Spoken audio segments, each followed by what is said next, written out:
नमस्कार मैत्रिणींनो, श्री स्वामी समर्थ.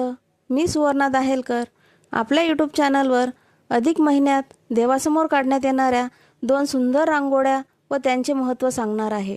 अधिक महिन्याला अधिक मास, पुरुषोत्तम मास, मलमास असे सुद्धा म्हटले जाते आणि हा अतिशय पवित्र महिना मानला जातो. या महिन्यात देवासमोर, घरासमोर आणि तुळशीसमोर सुंदर रांगोळी काढल्याने सकारात्मक ऊर्जा, भक्तिभाव आणि आनंद वाढतो असे मानले जाते. सुरुवातीला आपण कमळ रांगोळी काढली आहे. या रांगोळीचे महत्त्व सांगायचे झाले तर कमळ हे पवित्रता, लक्ष्मी आणि भक्तीचे प्रतीक आहे.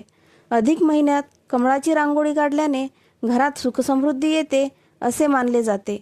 रांगोळीच्या आजूबाजूने छोटी छोटी फुलं काढली आहेत.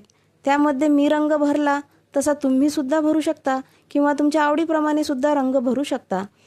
दुसरी रांगोळी आपण स्वस्तिक काढली आहे. स्वस्तिक हे अत्यंत शुभचिन्ह मानले जाते व कोणत्याही शुभ कार्यात ते आवर्जून काढले जाते, कारण त्यामुळे घरात सकारात्मक ऊर्जा आणि मंगल वातावरण निर्माण होते.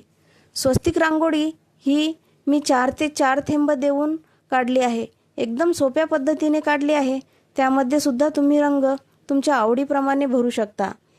मैत्रिणींनो, माहिती व रांगोळ्या आवडल्यास चॅनलला सबस्क्राईब नक्की करा व सोबत बेलचे बटन प्रेस करून ऑलवर क्लिक करायला विसरू नका, जेणेकरून तुम्हाला नवनवीन व्हिडिओ पाहायला मिळतील.